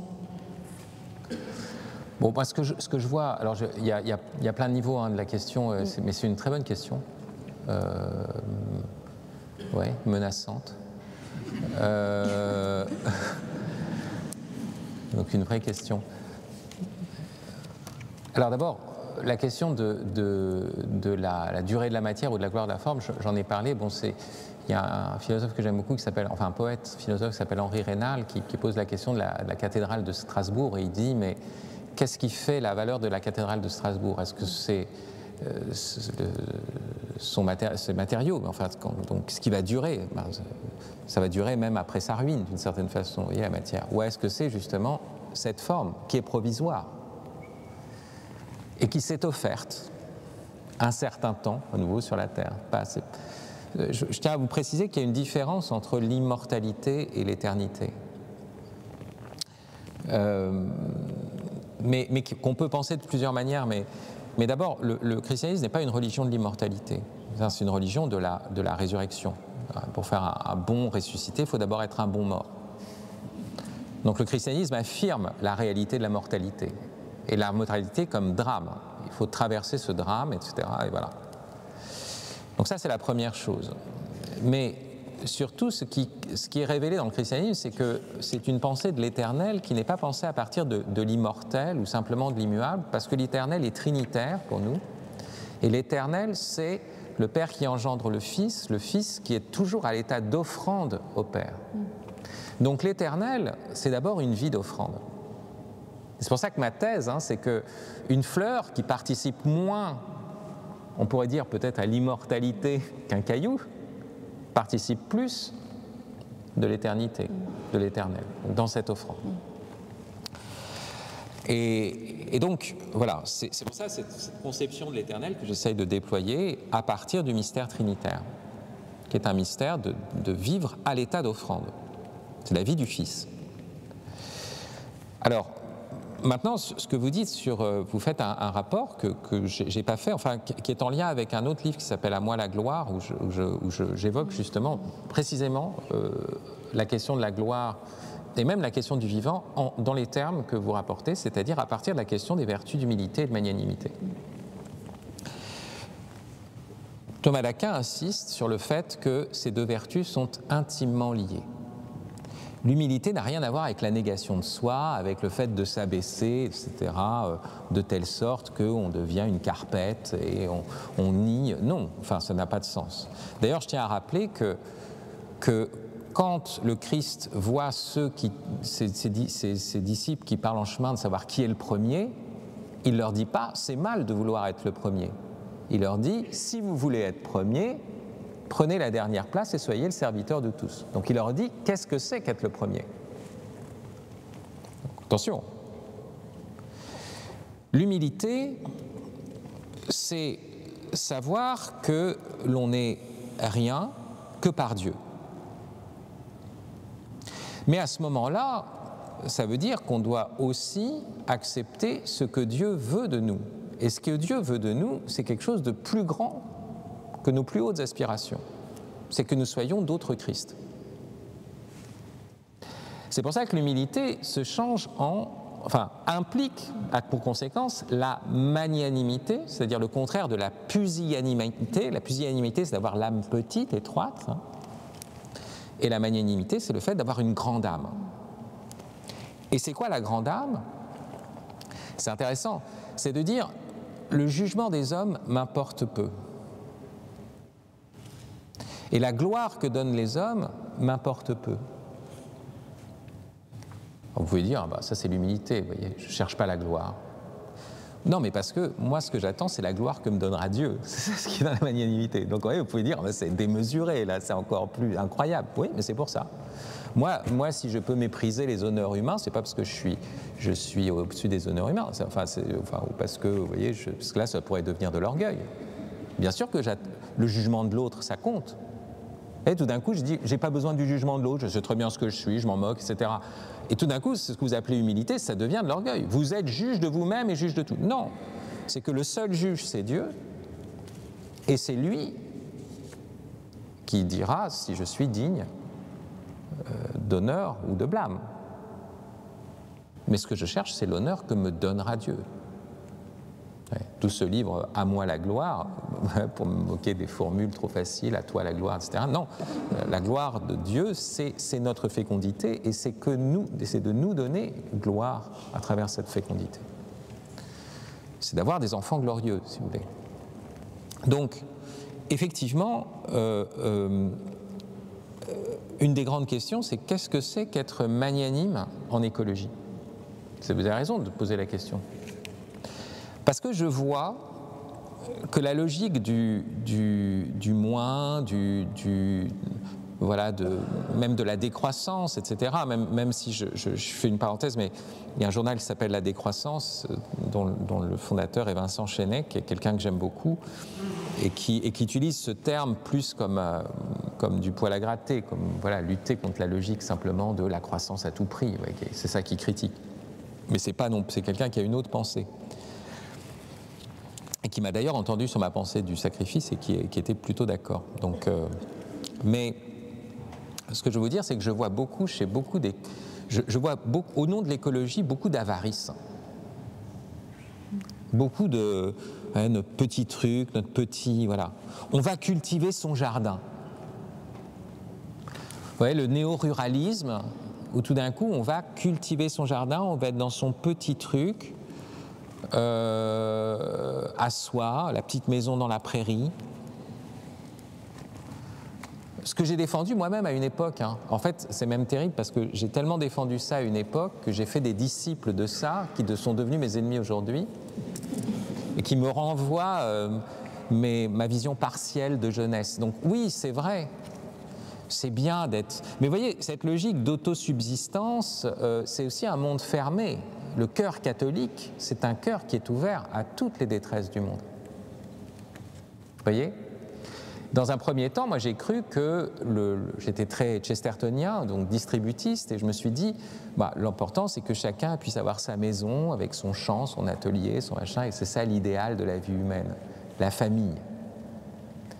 Et imaginez, si vous êtes une famille merveilleuse, close sur elle-même, face à un monde qui est terrible, qu'est-ce qui se passe au cœur de cette famille au bout d'un moment? L'inceste. Vous vous rendez compte que ça devient terrible, parce que vous êtes en train de vous enfermer dans votre truc, quoi. Non, on est ouvert au monde. Alors vous dire, oui, il faut être entre plusieurs familles chrétiennes, oui, mais enfin, si je dois suivre le Christ, c'est que je dois aussi me préoccuper des pécheurs qui sont dehors. C'est pour ça que Paul Claudel, par exemple, pensait que la mondialisation, l'économie de la dette mondiale, l'économie montrait l'interdépendance de tous les hommes entre eux, et même si c'était un système terrible, au moins on était conscient qu'on était embarqué dans la même histoire avec tous nos frères humains. Et ça, c'est catholique. Parce que sinon, c'est le triomphe des Amish, en fait. C'est une manière de penser le christianisme. On ne voit pas cette solidarité qu'on a avec tout homme. Donc, parfois, il y a une sorte d'enfermement, d'avarice, et même, il peut y avoir une ambition qui n'est pas forcément l'ambition, vous voyez, de se propulser sur la grande scène du monde, mais une ambition, justement, on pourrait dire à son échelle, fermée, et on oublie, en fait, le drame que vivent les autres. Donc, c'est quoi la magnanimité? C'est d'avoir ce cœur catholique, de prendre conscience de cette situation dramatique et d'être prêt à rendre témoignage jusqu'au bout pour la justice, mais après, selon un certain ordre de la charité. Moi, tant que j'étais célibataire, je m'occupais des clochards qui étaient dans la rue. Maintenant que je suis marié et que j'ai 10 enfants, je ne peux plus inviter un clochard à prendre une douche, vous voyez, dans la salle de bain où il y a aussi ma fille. Vous voyez, ça ne me viendrait pas à l'esprit. Donc le clochard est devenu potentiellement mon ennemi. Non, mais je le dis simplement, je ne suis plus pareil. Quand j'avais pas d'enfant, je voyais le type dans la rue qui était peut-être un peu menaçant pour les autres, j'allais à sa rencontre. Maintenant, je me dis, mais ma fille va passer dans le même couloir de métro, elle va croiser ce mec, moi, j'ai pas envie qu'elle le croise. Vous voyez, faire attention, hein, parce que j'ai changé d'état de vie. Bon. Et donc j'ai un devoir d'État où je dois faire les choses selon ma mesure. Je ne vais pas dire je vais m'occuper d'une cause mondiale, j'ai d'abord mon devoir aussi pour mes enfants. Même si parfois je fais des conférences, vous voyez, et j'ai laissé 8 de mes enfants ailleurs. Donc c'est complètement... il y a un moment où parfois je me pose des questions. Et ça, c'est typique dans les milieux cathos. Vous avez des gens qui font des conférences du monde entier, vous savez, pour la défense de la famille, et qui laissent leur famille. Voilà. Et pour rebondir sur ce que vous disiez sur être magnanime, vous parlez aussi dans votre livre du mode de l'intendance du chrétien qui doit être crucifié. Donc je pense que c'est une question à laquelle je ne sais pas s'il y a forcément une réponse, mais qu'est-ce que ça veut dire et comment est-ce que les chrétiens, on ne passe pas pour des gens d'inaction écologiquement? D'abord, les chrétiens seront les derniers à sauvegarder des espèces alors même que tout est foutu. Parce qu'ils ne le font pas en fonction d'un résultat, mais parce qu'ils savent que l'homme a été mis là pour cultiver et garder le jardin. Donc nous, notre action, elle est fondée sur l'éternel, elle n'est pas sur l'idée fondée sur les lendemains qui chantent. Si au moment où on dit que les lendemains ne chanteront plus, à ce moment-là, on va s'arrêter. Il y a un passage très beau qui est dit dans le Talmud où il est dit si tu es en train de planter un arbre et qu'on t'annonce que le Messie est en train d'arriver, finis de planter ton arbre et après va accueillir le Messie. Parce que c'est déjà messianique que de planter un arbre. C'est-à-dire qu'en fait, de la même façon que Dieu a créé le monde par pure générosité, nous entretenons ce monde par pure générosité. C'est ça être à l'image de Dieu. Ce n'est pas simplement pour se conserver, ni même pour une sauvegarde, même si le pronostic est fatal, même si on me dit demain tout va disparaître, je ne sais pas, dans 2 ans, 3 ans, j'aurai encore un enfant. Enfin, ce n'est pas mon problème.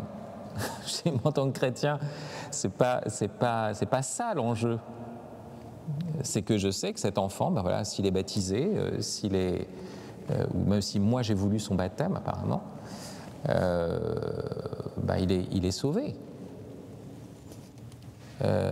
Et donc l'enjeu, c'est d'imiter l'acte de l'Éternel, cet acte d'offrande, cet acte de générosité, qui, même s'il est exposé à l'adversité, même s'il va jusqu'à nous crucifier, c'est ça le cœur de la vie.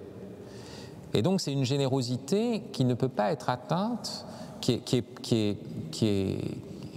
plus l'amour fort comme la mort, c'est ça, mais en tout cas qui ne peut pas être atteinte par les eaux du déluge. Vous voyez, les eaux, c'est ce que je dis juste après l'amour fort comme la mort, les eaux ne pourront pas éteindre la flamme de l'amour. Parce que cette flamme n'est pas du monde. Elle est là pour être dans le monde, mais elle n'est pas du monde. Et donc nous serons les derniers à agir jusqu'au bout. Et à agir sans totalitarisme et sans idéologie. Parce que l'engagement chrétien contient toujours une part d'ironie. Enfin, parfois, il y a des chrétiens, parfois ils s'engagent en politique, je me demande s'ils sont complètement chrétiens, tellement ils s'identifient à telle ou telle cause politique. Enfin, je l'avoue, il y a eu des périodes, même pendant la période du zémourisme, j'ai vu ça chez des jeunes, je me suis dit, mais il y a quand même un truc, un peu d'humour quand même. Un peu de... Parce qu'en fait, il se passe 3 choses. Nous savons que le salut ne vient pas du politique, même s'il faut agir politiquement. Donc on y va tranquillement d'abord. Deuxième chose, nous savons que le Christ est victorieux. Ça c'est pas... Là, il n'y a pas de ballottage. Hein. Lui, il est victorieux. Il n'y a aucun problème. La question, c'est est-ce que nous serons victorieux avec lui? Ça, c'est la seule avec l'étude. Mais lui, il est victorieux. Ne croyez pas qu'il a besoin de nous pour être victorieux. De telle sorte qu'il faut entrer dans une sorte d'hystérie totale. Non. Et la troisième chose, c'est que nous savons, en tant que chrétiens, et moi qui suis très augustinien, je sais que j'ai un adversaire politique qui est peut-être un anti-chrétien, un truc, mais il se peut que je sois plus pécheur que lui. Et donc, en plus, je suis conscient d'un ordre, celui de la grâce et du péché, où peut-être je suis pire que mon adversaire. Parce qu'il n'a pas reçu ce que moi j'ai reçu, j'ai eu la chance de recevoir. Pas par mes mérites, voilà, par grâce, par le hasard des circonstances. Ce qui fait que quand on est dans un débat politique, face à, vous voyez, on sait qu'il y a en face de nous quelqu'un qui a une dignité comme la nôtre, qui est peut-être moins pécheur que moi, parce qu'il a moins reçu peut-être, et en plus, je sais que tout ne se joue pas là, donc je change d'ordre, et c'est pour ça qu'en plus nous avons un mode d'action qui n'a pas cette logique d'emprise des utopies, des idéologies, et donc c'est une action qui normalement est juste et bonne. Et comme nous n'attendons pas, quand nous nous engageons dans la cité, nous faisons pour entrer dans la générosité de l'Éternel, donc avec cette gratuité-là. Et j'ai l'impression que enfin, je suis d'accord avec tout ce que vous dites, mais pour comprendre ce que vous dites, j'ai l'impression qu'il faut quand même La foi. Voilà, en fait, dans votre livre, vous dites que pour comprendre que dans la dignité, enfin que vous dites que c'est la foi qui révèle que dans la souffrance, il y a notre dignité humaine. Et en fait, moi, j'aimerais transmettre ce message-là aux gens qui ne sont pas croyants. Et donc, comment est-ce qu'on athéise cette idée que pour les gens qui non, ont mais pas un vous voulez esprit que de les gens qui ne soient pas sacrifice. croyants soient croyants, c'est tout? Oui, certes, ça c'est Non, mais il sûr. ne faut pas tout mélanger, vous comprenez? Parce que moi, c'est ça que je trouve terrible. C'est qu'on arrive à cette idée qu'il faudrait transmettre des valeurs chrétiennes, mais pas le Christ. Non, je suis d'accord. Mais ça, c'est catastrophique. Je ne comprends pas. Alors, il y a plusieurs choses. La foi n'est pas une option. D'accord? Ça, c'est la première chose. Donc, tout homme est appelé à la foi. Quand je serai élevé de terre, j'attirerai à moi tous les hommes. Le cœur de tout homme est profondément attiré par le Christ. Nous avons juste à le lui révéler. Ayez confiance en ça. Moi, j'étais le plus athée, le plus anti-chrétien de la terre. Donc moi, j'ai confiance parce que moi, ça m'est arrivé. Je veux dire, j'avais un pronostic nul, pour ainsi dire, au niveau du monde. Bon. J'avais tout pour être anti-chrétien. J'étais juif, laïcard, nietzschéen, avec une vie sexuelle dissolue. Enfin bref, et j'en passe. Donc, je dis ça devant le Saint-Sacrement, oui, voilà, mais enfin, si on le laissait parler et dire ce que j'étais, vous verrez, c'est pire encore. Donc, voilà, mais il faut croire. Après, quand je me suis converti, qui était pour moi l'impossible avant ma conversion. Mais une fois que ça m'est arrivé, je me suis dit, mais en fait, le fond de mon cœur, depuis toujours, c'était ça. Donc, il faut faire attention, la foi n'est pas une option, la foi c'est ce à quoi tout homme, la foi du Christ, dans le Christ, c'est ce à quoi tout homme est appelé. Donc, et il y a cette sorte de malfaçon dans notre comportement, je trouve, où on essaye de sauver les meubles et plus de croire au fait qu'il faut sauver les personnes, enfin que c'est les personnes qui sont sauvées. Et donc on voudrait mégoter, comme on dit, avec ceci, cela, telle ou telle valeur. Ah, au moins ça va être sauf, ça va être... Mais non, mais on le voit de plus en plus qu'aujourd'hui, c'est pas possible. C'était possible quand la société était encore culturellement chrétienne. Et alors on sauvait les valeurs. Mais non, en fait, ces valeurs chrétiennes, elles ne tiennent pas sans le Christ. C'est des fleurs que vous avez coupées, vous les avez mises dans un soliflore. Bon, ça tient au bout d'un moment, pendant un moment. On les voit même mieux parce qu'elles sont dans le soliflore. Et puis après, ça se fane et ça pue.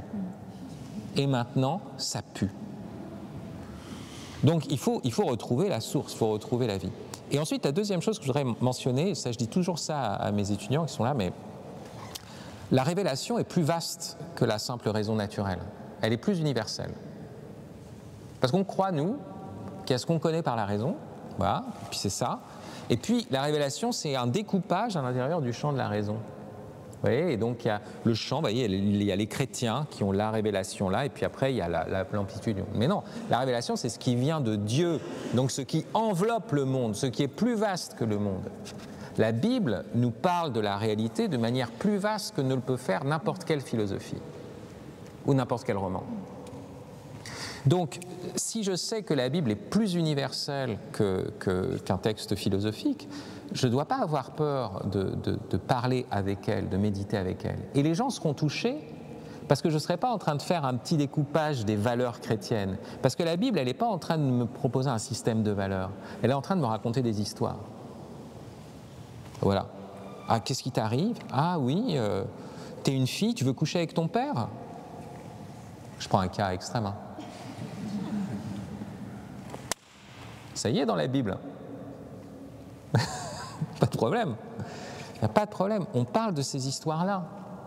Et nous, qu'est-ce qu'on est? On est dans un truc, des valeurs. En fait, on est embourgeoisé, c'est tout. Et on n'est pas dans la logique biblique. Donc, la question que vous posez, c'est comment je vais parler à des... Mais en fait, derrière cette question, c'est que vous les méprisez. Vous pensez qu'ils ne sont pas faits pour le Christ. Et vous pensez, de l'autre, c'est moi qui ai le piquet là, qui vais vous le planter à la tempe. Et d'autre part, vous êtes en train, en plus vous-même, de trahir, je dis ça parce que c'est une habitude que j'ai eue moi-même, hein, d'essayer de faire passer des valeurs alors que en oubliant l'essentiel, et en oubliant que tout ça est suspendu. Et moi, ce que je crois, c'est que nous sommes dans des temps si extrêmes que de plus en plus, et on le voit, les choses les plus naturelles sont suspendues à la grâce. Aujourd'hui, il n'y a que des catholiques qui disent de plus en plus ça va être comme ça, ben, un homme ça va plutôt avec une femme. Les mecs, donc demain il faudra être catholique pour dire le feu brûle par exemple. Vous voyez, qu'un enfant c'est normal qu'il ait un père et une mère. Ah bon, si vous dites ça, on vous dit ah mais vous êtes catholique vous. C'est incroyable quand même. Nous on n'a rien dit de, on n'a pas parlé du Christ. Mais en fait les gens ils ont l'instinct que désormais c'est comme si c'était suspendu à ça. Et si en plus on dit oui, d'ailleurs, mais on essaye de le montrer nous, pas par. Alors c'est là où il y a où quand même je vous concède quelque chose. C'est que malgré tout, quand on a la foi et qu'on sait que la révélation c'est l'ordre du réel, on n'a pas simplement à dire Jésus, Jésus, Seigneur, Seigneur. Ben, c'est pas ça. C'est qu'on a à décrire l'ordre du réel. Il suffit de le décrire. Et on voit que cet ordre du réel va conduire les gens. Donc, il faut que les gens acceptent. C'est pas possible dans un débat public. Moi, j'ai vu des gens, par exemple, qui en débat public, ben, ils se braquent parce qu'ils parlent à d'autres, ils aient sauvé la face, etc. Mais les mêmes qui étaient mes adversaires en débat public, je les prenais en tête à tête et je leur disais alors comment ça va ta famille, ta mère, voilà. Et tu vas mourir, qu'est-ce que tu en fais, alors quel est le sens pour toi de tout ça, et en plus, comme moi, moi je commets l'injustice tous les jours, je suis une ordure, tu sais, comment est-ce qu'on fait avec ça, et là, voilà, qu'est-ce qu'on... On entre dans cette vérité-là. Moi, je crois que quelqu'un qui arrive, la langue est trop ancienne maintenant peut-être pour toucher directement quelqu'un, mais on lit les Confessions de Saint-Augustin, on lit l'autobiographie de Thérèse d'Avila, on se dit, mais il y a une vérité d'être ici, d'existence. Ils n'essayent pas de nous convaincre, hein. Ils sont en train de parler à Dieu, ou d'exposer, voilà. Parce qu'ils décrivent cet ordre du réel. Or, l'ordre du réel est chrétien. Moi j'ai une dernière question, mais je sais que je vais me faire couper. Non mais c'est moi qui suis trop long. Non mais je veux une dernière question d'Yael. Vous répondez en... Elle est très facile. Voilà, donc les vraies réponses sont courtes. Voilà, vous répondez en une phrase. Et les longues sont fausses alors. Exactement. J'essaye de comprendre. Non mais c'est par charité aussi, parce que c'est une question qui m'a été inspirée par Arnaud du Royaume et que j'ai mis du temps à comprendre mais qui est très bonne et que je veux voilà, donc vous parlez de la Sainte Trinité comme les trois rabbins éternels, donc je veux finir sur une question en rapport avec le judaïsme. Et donc, en quoi est-ce que la Trinité est rabbinique? Parce que, voilà, en une phrase. Oui, je peux le dire pas trop long. Pas trop long.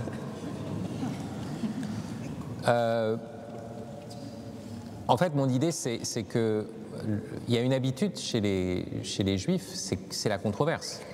Les rabbins ne sont pas d'accord entre eux. Et vous avez deux attitudes, vous voyez, par rapport à la parole de Dieu. Vous avez l'attitude, je dirais, islamiste, qui est de dire c'est la parole de Dieu, donc c'est indiscutable. Et vous avez l'attitude talmudique, qui est de dire c'est la parole de Dieu, donc c'est discutable à l'infini. Parce que ce qui est dit là, ça vient de Dieu, donc c'est transcendant. Dès qu'on le réduit à nos interprétations, bien sûr qu'il y a des interprétations qui sont intenables, mais il peut y avoir une variété d'interprétations. Et en fait, c'est ce que dit aussi Augustin hein, dans les 3 derniers livres, notamment des Confessions. Donc il insiste sur le fait que voilà, il y a une parole, une toute petite parole, dite par Moïse, mais peut-être même que Moïse disait plus que ce qu'il n'en comprenait lui-même, puisqu'il était inspiré par Dieu. Donc même si Moïse est là, ça ne sert pas à grand-chose, pour m'expliquer. Et en plus, c'est comme une source qui va produire une multitude de ruisseaux interprétatifs. Et donc, il y a des débats, il y a le dogme, et ce que j'essaye de dire, ce que je dis toujours à mes étudiants, c'est que le dogme est comme la cristallisation d'un débat rabbinique, parce que tout dogme tient ensemble 2 vérités opposées, dans une extrême tension.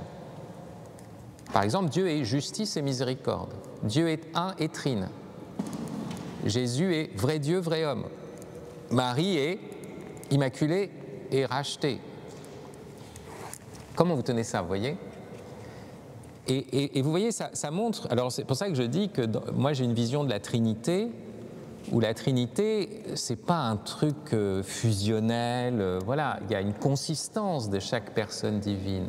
Et je vois ça comme une sorte de grande conversation, vous voyez, qui pour nous se répercute justement plutôt dans la vivacité, vous voyez, d'un débat entre rabbins, face à un mystère qui est tellement grand, qui est tellement au-dessus, et qui relance sans cesse un avenir de la parole. C'est pour ça qu'on pourrait ne jamais arrêter, hein. Ce serait le bon signe.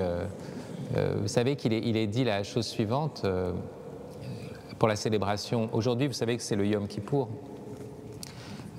Donc je suis content qu'on finisse par cette question. Donc c'est la fête du grand pardon chez les Juifs. Les Juifs ont jeûné toute la journée. Le soleil s'est couché. Et le rabbin a rompu le jeûne en soufflant dans le shofar, qui est une trompe de bélier, vous savez. Et ça nous renvoie, je conclus avec cette question du sacrifice, parce que pourquoi est-ce qu'on souffle?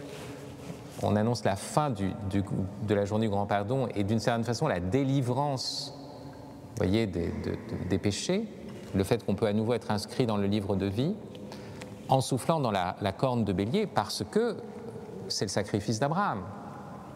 Isaac est mis à mort, et voilà que l'ange arrête le bras d'Abraham, un bélier se prend les cornes dans un hallier, dans un buisson, et c'est lui qui va être sacrifié à la place de. Et on n'en a pas parlé, mais quel est le rôle du sacrifice des bêtes qui dans la liturgie juive, meurent à notre place. Alors, toujours, il y a cette idée, et nous, bien sûr, ce qui est fou, hein, c'est que le Christ a pris la place des bêtes dans notre culte. On l'appelle l'agneau. Et justement, ça nous montre que tout l'enjeu de notre vie, c'est pas une sauvegarde pour la conservation, c'est une sauvegarde pour le sacrifice. Pour que nous accomplissions, vous voyez, des gestes de grandeur, de magnanimité, où l'on s'offre dans le bien, dans la justice, dans la vérité, dans le don de la vie. Et c'est ça qui est vraiment, voilà, pour dire ce que j'essaye de penser dans cette écologie, qui a un caractère tragique parce qu'elle a cette dimension sacrificielle, mais c'est une tragédie de l'espérance, c'est pas une tragédie de la fatalité. C'est ça la spécificité du tragique chrétien. Merci.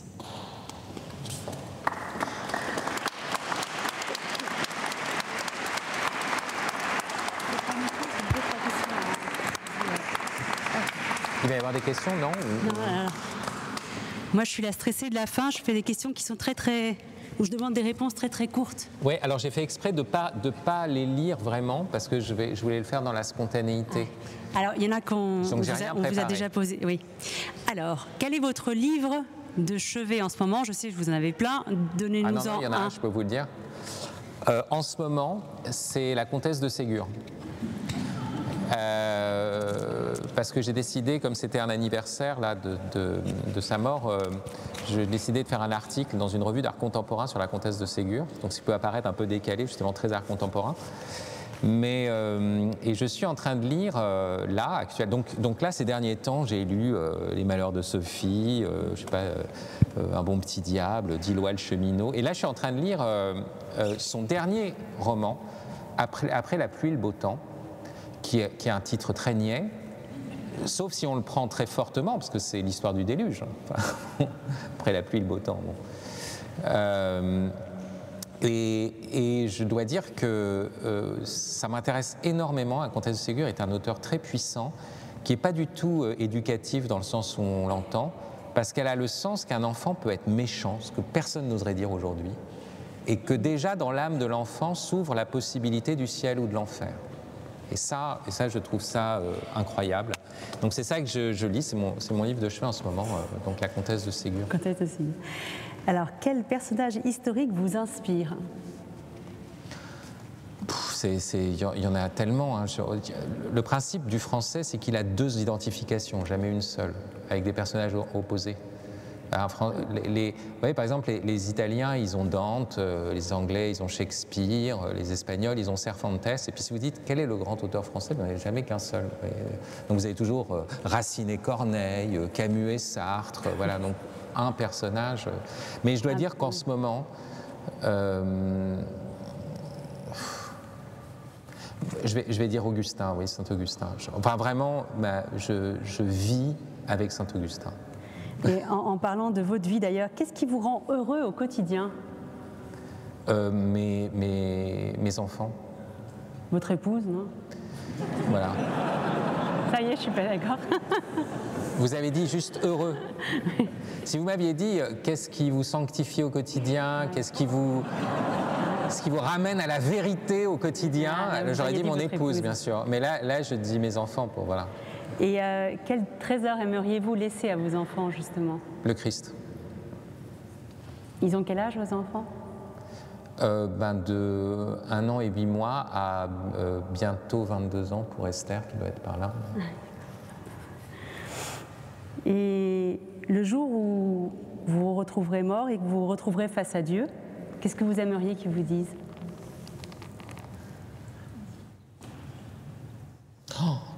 Franchement, je ne peux pas répondre à cette question.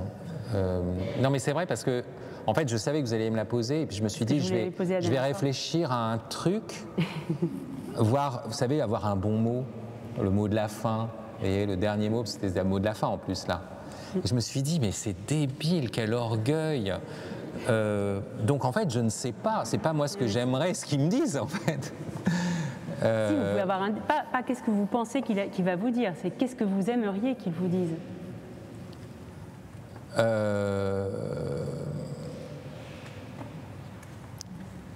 Tu as été un bon poète, mais tu es resté un sale type.